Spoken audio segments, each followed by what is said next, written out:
예수님 안에 참된 소망이 있습니다. 예수님 안에 우리에게 힘과 능력을 주시는 끊임없이 공급하신 하나님의 은혜가 있습니다. 또 새로운 인생길이 예수님 안에 있음을 감사하는 저 여러분들이 되기를 주님의 이름으로 축원을 드립니다. 세상은 참으로 악합니다. 악한 세상을 살아가면서 그래서 우리는 원치 않게 많은 피해를 보기도 하고 또 이 악한 세상에서 마음이 상하는 일들이 한두 가지 아닌 일들을 경험하기도 합니다. 그래서 많은 사람들이 세상에서 받는 피해와 마음이 상하는 일들로 인하여서 마음의 원한을 품기도 하고 마음의 원수 맺기도 하고 분노를 삭히지 못하고 살아가는 경우가 참 많습니다. 상대방을 미워하고 증오하고 그런가 하면 기회가 된다면은 보복하고 싶은 그런 마음을 가지고 살아갑니다. 그런데 오늘 성도는요, 예수님께서 나의 대적과 원수된 자들에 대해서 나에게 마음을 상하게 하고 피해를 주는 자들에 대해서 어떻게 대해야 될 것인가를 우리에게 교훈하고 계시는데, 악을 악으로 갚지 말고 선으로 악을 싸워서 이기라 라고 말씀합니다. 악을 악으로 갚지 말라는 거예요. 주님의 교훈은요, 끝까지 상대방의 선을 베풀면서 상대방의 악을 싸워서 이겨라, 선으로 악을 이기는 삶을 살아라 라고 이렇게 예수님 우리에게 교훈을 하십니다. 많은 이유들이 있겠지만은요, 우리가 악을 악으로 갚으려고 할 때에 어떤 일들이 일어납니까? 서로가 막대한 피해를 입거나 손해를 보는 결과를 가져오게 됩니다. 또 하나님의 축복을 누리지 못하는 것은 너무나 당연하고요. 그리고 사단의 도구가 되어서, 원수마귀의 도구가 되어서 불행한 마음으로, 불행한 모습으로 하루하루를 살아가는 삶의 일들이 계속되기 때문에 예수님 여러 가지 많은 이유 중에, 이유가 있지만 그 중에 이런 이유들 때문에 또 여러 가지 또 다른 이유들 때문에 예수님께서는요, 악을 악으로 갚지 말아라. 한번 따라하세요. 악을 악으로 갚지 말아라. 끝까지 선으로 악을 싸워 이겨라. 이렇게 우리에게 교훈을 하고 계십니다. 오늘 본문의 말씀은 이렇습니다. 어느 날 예수님의 수제자장이 한 사람인 베드로가 나와서 예수님께 질문을 던집니다. 예수님께서 던진 질문은 무엇이냐면요, 주여, 형제가, 누가요? 형제가. 여기서 형제가 의미하는 것은 가족의 어떤 혈육관계의 형제라고도 볼 수 있겠지만은 예수 그리스도 안에서 보혈의 피로 거듭난 믿음의 한 권속을 이룬, 하나님을 아버지로 섬기는 믿음의 식구가, 예수님의 보혈의 피로 거듭난 믿음의 식구가, 영원한, 사실 우리가 천국에 가서 누리게 될 것은 서로 이제 영원한 가족 관계를 이루고 형제 자매 관계를 이루는 것은 예수 그리스도 안에서 거듭난 사람들과 이제 누리게 된다는 사실을 생각한다면요, 예수 그리스도 안에 있는 사람들은 영원한 형제고 영원한 자매이고 영원한 우리의 영적인 가족이라는 사실을 기억하시기를 주님으로 축원을 드립니다. 그런 의미가 더 강하다고 볼 수 있어요. 베드로가 예수님께, 우리 흔히 그러잖아요. 우리 은혜 충만할 때에도 보면은요, 우리 전 세대들까지도 그렇고 최근까지도 그러는데 요즘은 그런 표현들을 잘 안 쓰는 것 같아요. 성도를 향해서, 자매를 향해서, 여자 성도를 대해서는 자매님이라고 표현하기도 하고, 남자 형제들에 대해서는 형제님, 남자 성도에 대해서 형제님이라는 표현을 쓰기도 했습니다. 지금도 이제 이런 표현들을 쓰고 있는데, 이 은혜로운 교회의 모습이라 볼 수 있겠죠. 형제 자매 의식을 가지고 형제님, 자매님, 한 영적인 권속의식, 가족의식을 가지고 그렇게 표현을 하기도 합니다. 그런데 베드로의 질문은 이거예요. 주님, 형제가 나에게 죄를 지었다는 거예요. 죄를 범했으면 몇 번이나 용서하면 되겠습니까? 라는 질문입니다. 그러면서 베드로 딴에는 무척 많이 용서한다고 그런 마음을 가지고, 물론 숫자가 의미하는 의미는 온전수라고 표현할 수 있는데 17이라는 숫자예요. 그러니까 7번 정도 용서하면 되겠습니까? 라고 하면서 예수님께 이제 세상적으로 생각할 때 상당하게 용서하는 것이요, 용서하면 되겠습니까? 라고 질문을 던졌을 때에 예수님이 답변하신 답변은 무엇입니까? 아니다, 베드로야. 70번씩 7번이라도 495번 꼭 용서하라는 말씀이 아니죠. 무한히 용서하라는 거예요. 무한히 용서하라. 7번이라도 용서하라라고 말씀하시면서 주님이 말씀하신 용서에 대한 교훈을 좀 더 잘 이해하도록 하시기 위하여서 비유의 말씀을 들어서 이제 말씀하신 교훈이 오늘 본문에 기록이 되어 있습니다. 그 비유의 내용은 어떤 내용입니까? 23절 이하부터 마지막까지 내용이라고 볼 수 있겠는데, 우리가 너무나 잘 알고 있는 비유죠. 1만 달란트를 탕감받은 종과 또 100달란트의 빚진 자, 이 탕감받은 종의 친구에 대한 그런 비유입니다. 그래서 이 비유의 말씀을 통해서 예수님께서는 용서에 대한 교훈을 구체적으로 이제 베드로에게 일러주시고 설명하시는 것을 볼 수가 있습니다.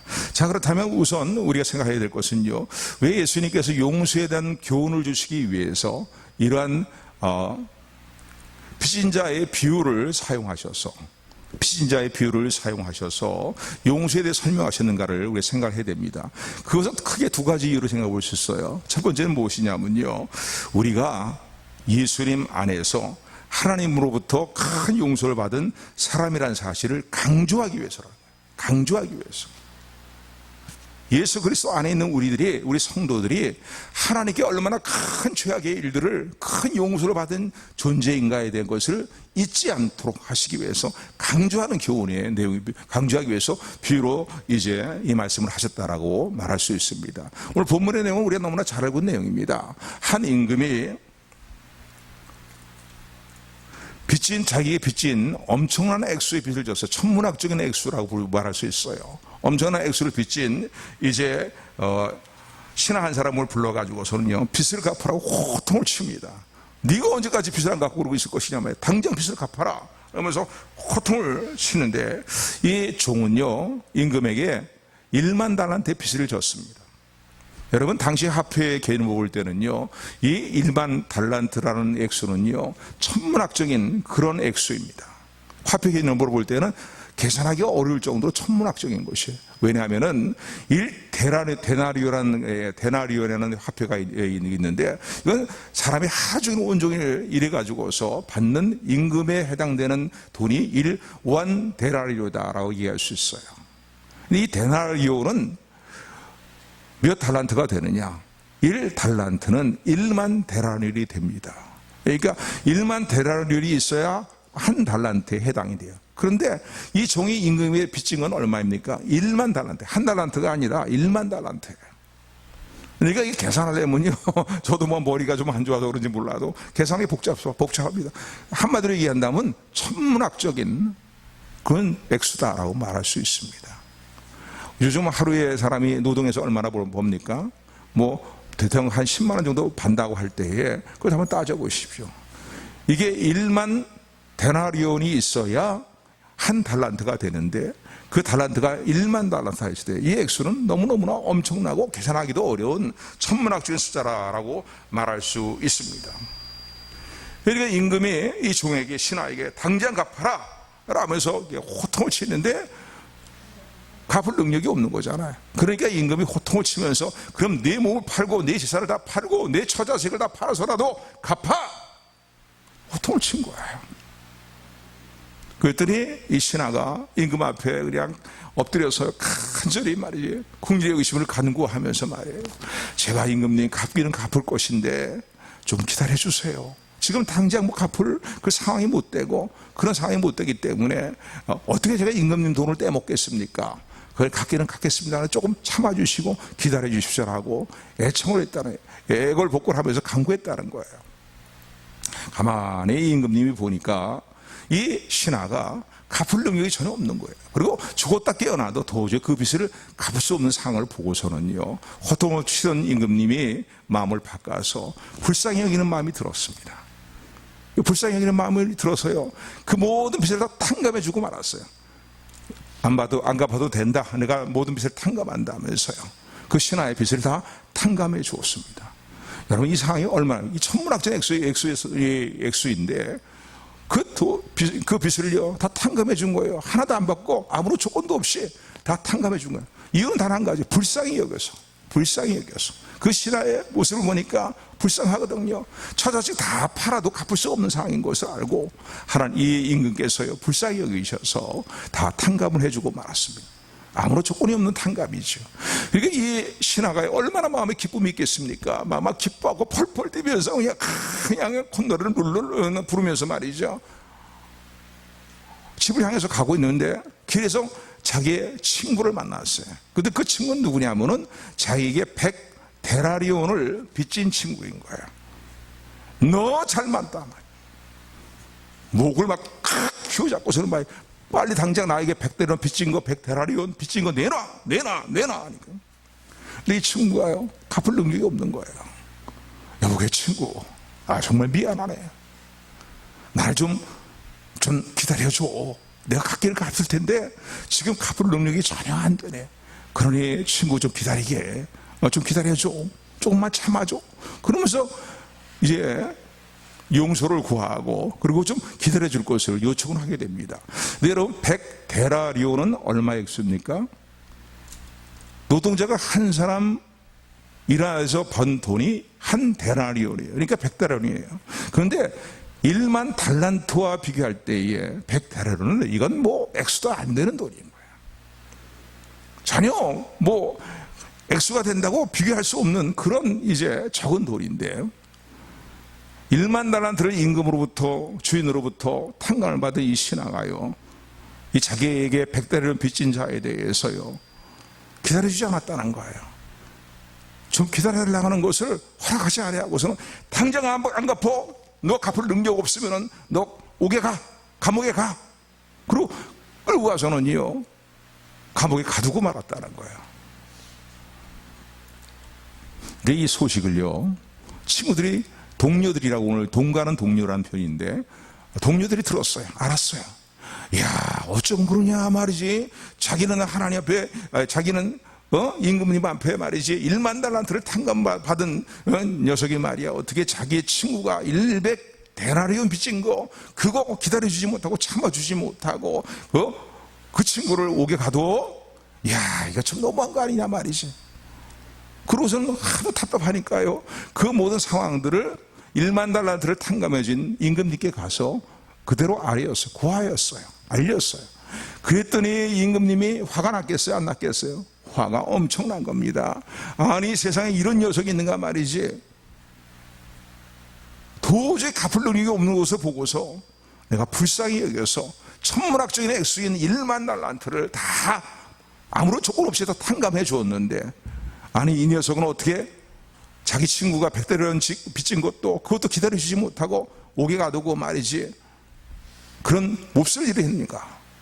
임금이 너무 화가 나서는요 그 1만 달란트 탕감해 준 자를 불러가지고 호통을 치면서 하신 말씀이 바로 오늘 본문의 말씀인데 33절부터 35절까지 말씀이에요. 우리 33절부터 35절까지 말씀 같이 합독합니다. 시작.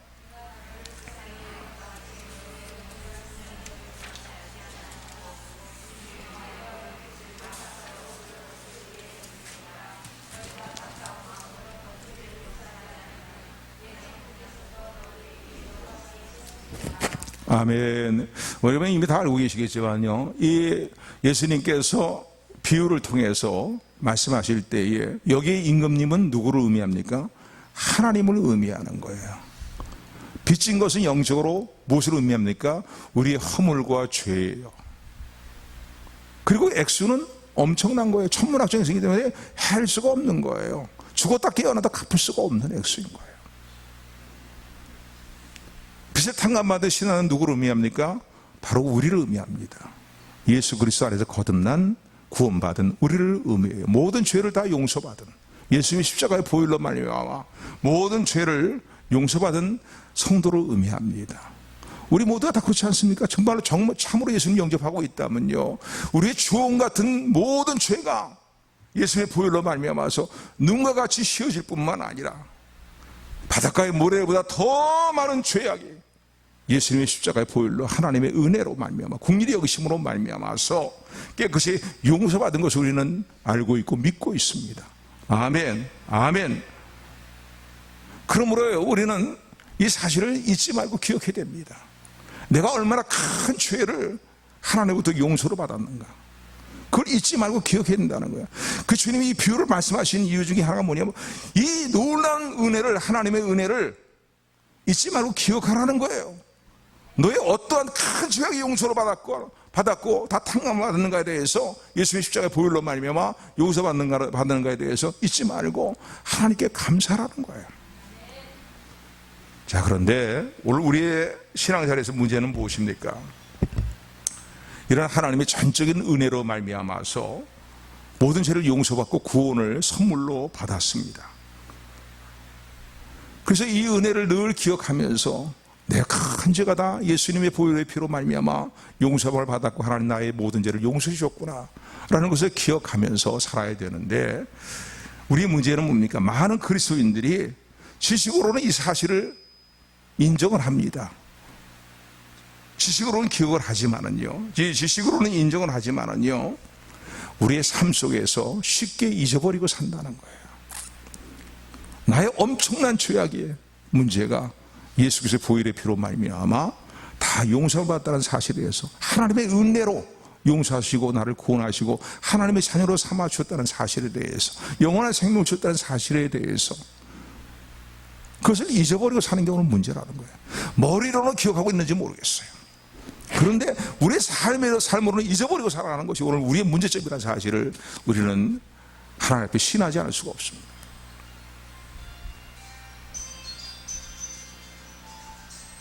여러분, 하나님께서요, 우리의 큰 죄악을요, 왜 무엇으로 다 탕감해 주시고 용서해 주셨습니까?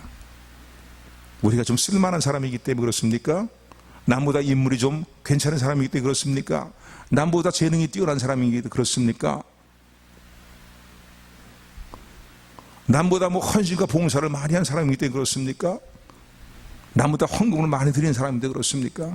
아니에요.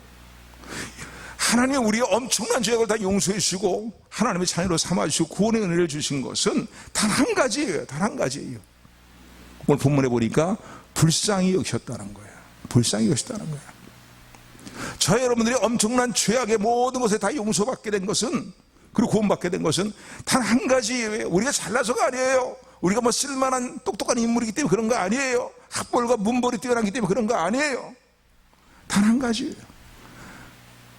하나님께 불쌍히 여기심을, 긍휼히 여기심을 간구하면서 하나님을 바라보고 하나님의 긍휼히 여기심을 사모하는 우리의 마음을 보시고 긍휼히 여기셨기 때문에, 불쌍히 여기셨기 때문에 우리가 엄청난 죄악의 일들을 다 용서를 받았고 하나님 자녀가 되었고, 이제는 하나님의 은혜로 새로운 삶을, 새로운 인생길을 가게 되는 복 있는 존재가 되었다는 사실을 기억하시는 저 여러분들이 되기를 주님으로 축원을 드립니다.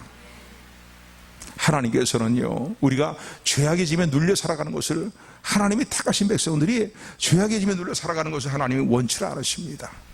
죄악의 문제로 인해서요, 불안해 떨고 두려워하고 자유를 잃고 원수박의 종노릇하며 살아가는 건 하나님이 원치 않으십니다. 그래서 우리를 불쌍히 여기셔서 아무런 조건 없이 큰 은혜, 무한한 하나님의 은혜를 어떻게 더 측량할 수 있겠어요? 무한한 은혜로 우리를 용서하셨다는 사실을 늘 감사하며 기억하며 감격하며 살아가는 저 여러분들이 되기를 소원합니다. 그 사실을 우리가 늘 잊지 않고 기억하고 감사한다면요, 나와서 예배 드리십시오, 하나님을 찬양하십시오, 이렇게 몰아치는 식으로 할 필요가 없어요. 우리 모두가 예수님의 은혜에 감사하여서 예수님 앞에 나와서 예수님 발에 향유옥합을 깨어붓고 눈물로 예수님 발을 적시고 자신의 머리털로 예수님의 발을 닦고 향유옥합을 깨어부었던 여인의 심정을 가지고 하나님을 사랑하고 하나님께 감사하는 저 여러분들이 되기를 주님으로 축원을 드립니다. 두 번째, 이 탕감받은 빚을 탕감해 주신 비유를 통해서 두 번째 우리에게 주시는 교훈은 무엇이냐면, 자, 그렇다면은 하나님의 이러한 용서를, 은혜를 기억하고 우리도 서로의 허물과 죄를 용서하며 살아가도록 용서하는 삶을 살도록 하기 위해서 주님께서 이 비유를 통해서 교훈을 주셨다는 사실을 기억하시기를 주님으로 축원을 드립니다. 한번 따라하시 바라면, 내가 너희를 용서한 것처럼 너희도 서로의 허물을 용서하는 삶을 살아라. 이게 비유를 주신 두 번째 중요한 이유인 거예요. 그렇게 살라는 거예요. 아까도 말씀드린 것처럼 1만 달란트를 탕감받은 종은이 너무 기뻐서 집으로 돌아가다가 자기의 100대 데나리온 빚진 친구를 붙잡고서는 빨리 갚으라고 독촉을 하고 갚을 상황이 안 되니까 어떻게 했어요? 참아주지 못하고 상대방의 사정에 대해서 배려하지 아니하고 고소하여서 감옥에 가두는 그런 일들을 행했거든요. 결과는 어떻게 됐습니까? 이런 일을 행한 1만 달란트 탕감받은 종도 빚을 갚지 못하기 때문에 임금이 도로 감옥에 가두는 그런 일이 일어나게 된 것을 볼 수가 있습니다. 사랑하는 성도 여러분, 우리 모두는요, 하나님부터 엄청난 죄악의 문제가 하나님으로부터 용서받고 예수님의 보혈의 피로 용서받고 살아간 거듭난 존재라는 사실을 아까도 말씀드린 것처럼요, 참 그것을 잊어버리고 살 때가 많습니다. 내가 울어도 애를 써도 몸부림쳐도 어떻게 할 수 없는 죄악의 문제가 예수님의 십자가의 대속의 보혈로 말미암아서 예수님이 대신 십자가에서 내 죄를 대신 담당하셔서 죽어주심으로 말미암아 내가 구원받다는 사실에 대해서 참으로 그것을 기억하고 잊지 않고 감사하고 감사하고 있다면요, 너무나 당연한 삶의 결과는 어떤 결과들이 나타나야 되겠습니까? 우리 마음이 아주 너그러워져야 된다는 거예요.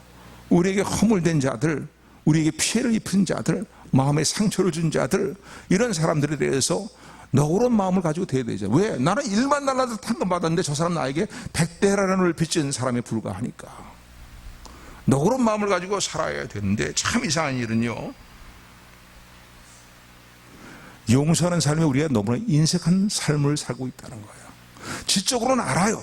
근데 삶으로는 잊고 잊어버리고 사는 거예요. 너무나 인색한 거예요. 용서하는 일에 대해서 상대방과의 화목한 관계를 유지해 나가는 길에 있어서 너무나 인색한 모습으로 살아가는 것이 참 어떤 면으로 볼 때는 예수님 믿는다고 하는 사람들인데도 우리에게 이상한 점들이라 볼 수 있어요.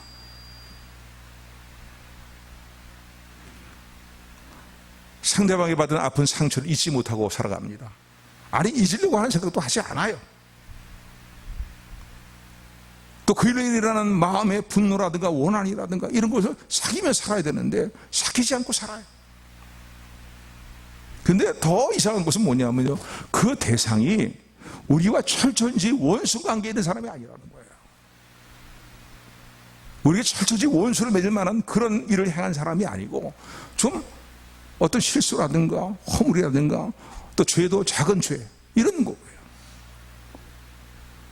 그 대상이 말이죠, 철저히 원수 관계가 아니라 내 가정의 가족슈가 될 수 있는 거예요. 며느리와 시어머니의 사이의 관계가 될 수 있겠고요, 또 남편과 아내와 관계가 될 수 있겠고요, 자식과 말이죠, 부모의 관계가 될 수도 있겠고요, 또 일가 친척과의 관계도 될 수 있는 것이, 철저히 원수 관계를 이렇게 계속 나가는 사람들이 아닌 거예요. 그런데 마음에 용서하지를 못해요. 풀지를 못해요. 분노를 삭히지 않고 살아요. 상대방의 증오를 가지고 기회가 되면 보복하고자 하는 그런 마음도 버리지 않고 살아가는 경우가 너무나 많다는 것입니다.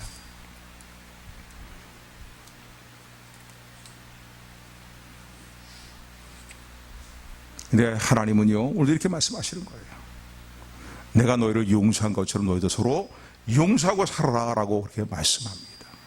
아멘, 아멘. 자, 그렇다면 용서하며 살기 위해서는요, 어떻게 해야 될까요?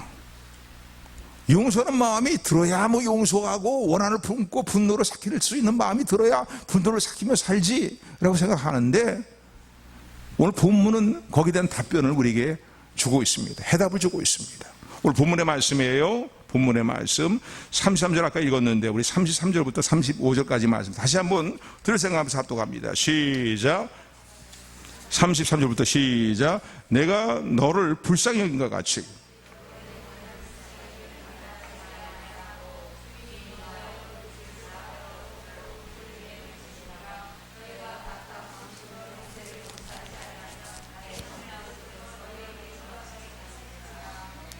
그 해답은 33절에 있는 거예요. 하나님이 오늘도 우리에게 이렇게 말씀하시는, 얘야 내가 너의 모든 죄를 다 용서하지 않느냐. 너의 엄청난 그 죄악의 일들을, 할 수 없는 수많은 죄악의 일들을 지금도 용서하고 있지 않느냐. 그렇다면은 너도 너의 동료를 불쌍히 여겨야 되지 않겠냐. 용서하는 이유는 단지 너를 불쌍히 여기는 것이다. 아무 조건 없이 너를 불쌍히 여기기 때문에 그렇게 용서를 베풀고 있는데, 예수 그리스도의 보혈 안에서. 그렇다면 너도 너 친구가 너의 마음에 상처를 주고 너에게 피해를 입히고 너에게 괴로움을 준 그 모든 일들에 대해서 너도 용서하며 살아야 되지 않겠니? 상대방을 불쌍히 여겨야 되지 않겠니? 말씀하시는 내용이 오늘 본문의 말씀입니다. 그러므로요, 우리의 용서의 마음이 일어나지 않을 때 성도는 용서하며 살아야 되거든요. 그런데 어떻게 되겠어요? 나 같은 죄인도 용서하신 주님의 불쌍히 여기심을 기억하는 저 여러분들이 되기를 소원합니다. 그리고 주님의 눈길로, 주님의 마음으로 상대방을 대하는 삶을 살아가는 저 여러분들이 되기를 주님의 이름으로 축원을 드립니다. 용서하며 살면요, 우리에게 많은 유익들이 주어지게 되어 있습니다. 첫 번째는 뭐 너무나 당연한 내용 결과지만요, 깨어진 관계가 회복이 됩니다. 사람과 사람 관계에 상실되고 깨어진 관계가 다시 회복이 되는 거예요. 그 이전에 하나님과의 관계가 회복이 된다는 사실을 기억하시기를 주님으로 축원을 드립니다. 하나님의 자녀라 하면서도, 예수 그리스도의 사람이라 하면서도 마음에 분노를 품고, 상대방에 대한 분노를 품고 원한을 품고 살아간다는 건 뭐예요? 제일 먼저 누구와의 관계가 깨지는 상태가 되는지 아십니까? 하나님과의 관계가 온전치 못한 모습이 되고 마는 거예요. 어긋난 관계가 되고 마는 거예요. 그 사람과 관계는, 상대방 관계는 너무나 뭐 더 말할 나위가 없죠. 관계가 엉망이 되고 맙니다. 이런 깨어진 관계가 회복되지 않으면 어떡합니까? 서로 괴로운 거예요. 서로 괴로운 거예요. 마음의 평화를 상실하게 됩니다. 그렇지 않아? 여러분, 누구를 미워하고 원한을 분노를 품지 않고, 풀지 않고 그렇게 살아갈 때 마음에 진정한 평화가 있습니까? 마음에 진정한 평강이 있습니까? 아니에요. 깨어진 관계 때문에 어떤 그 깨어진 관계의 사람과의 대상에 어떤 문제가 다시 발생이 되거나 그 보기만 하면은, 그 연관된 일이 있기만 하면은 마음의 평화가 다 깨져 버리고 마는 거야. 다른 예는다면요, 일가치 저쪽에 누구 한 사람과의 내가 분노의 관계를 맺고 있어요. 볼 때마다. 그런데 한동안 그 사람 보지 않고 살아갈 때에는 뭐 그런 대로 그럭저럭 뭐 생활할 수 있을지 모르겠는데, 그 사람과 관계되는 이야기를 듣는다든가, 그 사람을 뭐 지나가는 그 사람을 만났다든가 말이지, 무슨 명절날 그 사람과의 일가친척을 어느 집에서 만나게 됐다든가, 이러면 다시 마음이 막 솟구쳐, 미워하는 마음과 분노의 마음이 솟구쳐 올라서요. 견딜 수가 없고 마음의 평화가 사라지게 돼요.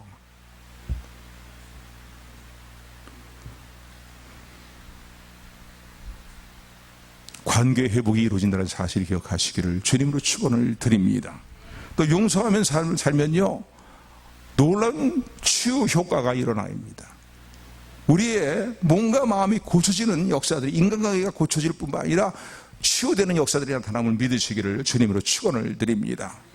많은 심리학자들과 의사들이요, 이런 주장을 합니다. 용서하지 못하고 살아가게 될 때에 그 마음의 분노의 쓴뿌리가 어떤 결과를 가져오냐 하면은 우리의 인체를 산성화시킨다는 거예요.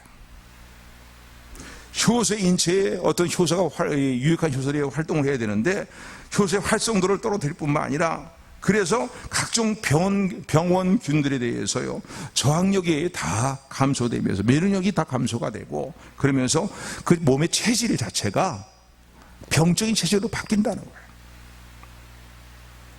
정서적으로도 어떻습니까? 정서적으로도 불안하지요. 안정되지고 평화를 잃어버리고 고립된 삶의 모습이 되는 거예요.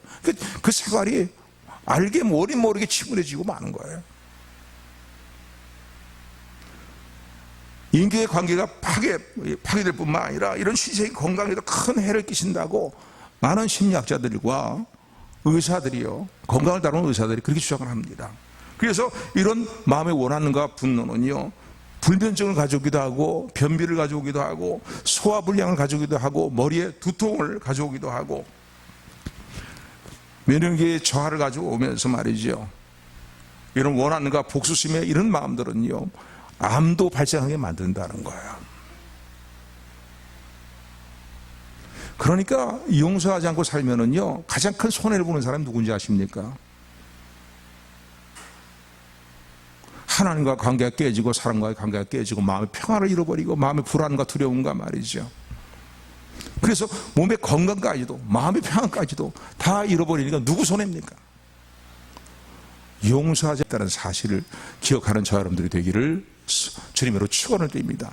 그래서 지혜로운 성도의 삶은요, 용서하며 사는 거예요. 아멘. 주님께서 나의 모든 허물을 용서하신 것처럼 그렇게 용서하고 상대방을 불쌍히 여기면서 아이고 어쩌면 사람이 그럴 수 있냐는 생각이 들 때가 있죠. 근데 그럴 때마다 그것밖에 안 되는 걸 어떻게 해? 불쌍히 여기자. 그런 마음을 갖는 저 여러분들이 되기를 주님으로 축원을 드립니다. 아멘. 그런 거예요.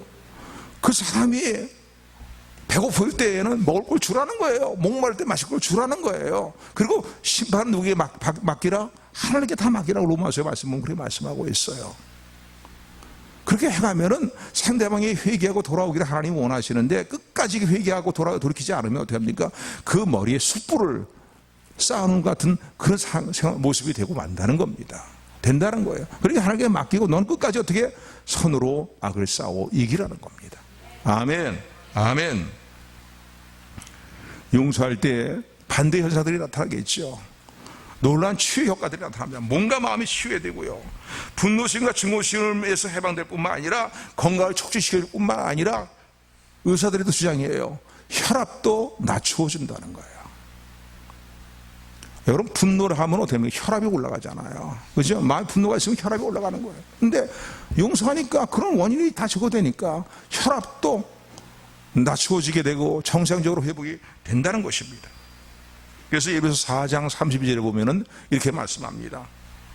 너희는 서로 인자하게 하며 불쌍히 여기며 서로 용서하기를 하나님이 그리스도 안에서 너희를 용산같이 하라라고 말씀하고 있음을 기억하시는 에베소 4장 32절의 말씀을 기억하는 저 여러분들 되기를 주님으로 축원을 드립니다.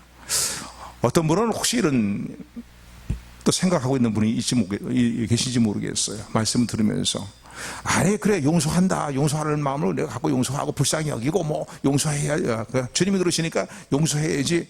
그런데 상대방이 자신의 어떤 허물과 죄에 대해 깨닫지도 못하고 용서를 나에게 와서 구하지도 않는데 어떻게 용서하냐, 그렇게 생각할 수 있어요. 그죠? 내게 와서 용서를 구하면 뭐 얼마든지 7번씩 7번 용서하신 주님의 말씀을 따라서 용서하지, 죄를 깨닫는 모습이 되면은 내가 용서하지, 그렇게 생각할 우리 성도는 이 선까지 누구나 갈 수 있을런지 모르겠습니다. 그런데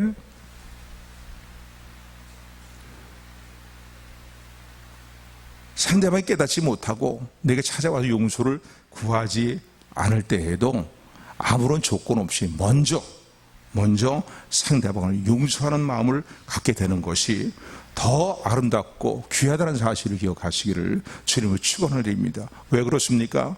우리 주님이 그러셨어요. 지금도 그러고 계시는 거예요. 우리 주님께, 예수님께서 나의 죄를 위해 십자가에 지시기 전에도 주님은 어떻게 했습니까? 예수님 십자가에 못 박힐 때에 자신의 십자가에 못 박는 로마 군병들과 죄인에게 유대인들과 말이지요, 이스라엘 백성들이 은혜를 다 뒤엎어버리고 그렇게 예수님 십자가에 못 박는 위해서 조롱하면서 비웃는 자들에 대해서 양손에 대못을 박히실 때에도, 양발에 대못을 박히실 때에도, 십자가의 죽음을 죽으실 때에도 그들이 용서로 구한 게 아니에요. 예수님 우리가 잘못했습니다, 우리가 잘못해가고 있는 거 우리가 알고 있습니다, 왜 용서해 주십시오, 이런 말이 한마디 있어요? 없어요. 네가 무슨 하나님의 아들이냐, 뭐 십자가에서 내려와 봐라 말이지, 그럼 우리가 믿어줄게, 뭐 이런 식으로 조롱하는 거예요. 네, 여러분 기억하시죠? 십자가상에서 예수님이 행하셨던 7마디 말씀 가운데 첫 번째 말씀이 뭡니까? 용서의 기도를 드리신 거예요. 저들을 이해하고 변호까지 해주면서 저들이 알지 못하기 때문에 이렇게 큰 죄악의 일들을 해하고 있습니다. 하나님 용서하여 주옵소서. 첫 번째 십자가상에 못 박히면서 첫 번째 하신 말씀이 용서의 기도인 거예요. 상대방이 용서를 구한 게 아니에요. 예수님께 먼저 용서를 구한 게 아니에요. 예수님이 이미 용서하시고 저들의 죄를 대속하시기 위해서, 우리 죄를 대속하시기 위해서 십자가의 길을 가셨던 것을 기억하는 저와 여러분들이 되기를 주님으로 축원을 드립니다. 그때만 그러셨습니까? 아니 지금 이 시간도 마찬가지인 거예요. 지금도요, 우리의 죄를 먼저 용서하셨어요. 그리고 우리가 회개하고 주님께로 나오기를 기다리고 계시는 분이 주님이라는 사실을 잊지 말고 기억하는 저 여러분들이 되기를 소원합니다. 저 말씀 주면서 이 사실이 깨달아지니까 얼마나 마음에 참 감사한 마음이 드는지 몰라요. 한 주간을 살아가도 하나님과 허물된 일이 얼마나 많아요. 그렇게 살지 말아야 되는데 어떤 기억나는 허물과 죄들이 있는 거예요. 야, 어떡하냐, 내가 또 이렇게 주님 앞에서 또 이런 잘못을 또 범했구나. 그럼 저 어떨 때는 정말 죽음하는 게 있으면 들어가고 싶은 마음이 들 때가 있어요. 그런데 주님이 이미 다 용서를 해 놓으셨어요. 십자가상에서 우리의 모든 일을 단번에 다 담당하시고 용서의 은총을 베풀고 계심을 믿으시기를 주님으로 축원을 드립니다. 단지 주님께서 우리는 용서 이미 다 미리 용서해 주시고 우리가 예수님께 회개함으로 나오기를 기다리고 계신다는 사실을 기억하시는 저 여러분들이 되기를 주님으로 축원을 드립니다. 우리는 예수 그리스도의 보혈의 피로 말미암아서 모든 허물과 죄를 다 이미 용서받은 사람들입니다. 하나님의 불쌍히 여기심을 받고 살아가는 사람들입니다. 그렇다면 우리가 마땅히 어떻게 살아야 될까요? 마땅히 어떻게 살아야 되겠습니까? 우리도 마땅히 하나님이 우리를 불쌍히 여기시고 예수 그리스도의 보혈로 우리의 모든 죄를 다 용서해 주신 것처럼 상대방을 불쌍히 여기고 용서하며 살아야 된다고 교훈하시는 주님의 이 말씀을 진지한 마음으로 받아들이는 우리 모두가 되기를 주님의 이름으로 축원합니다. 축원합니다. 축원합니다. 기도하겠습니다.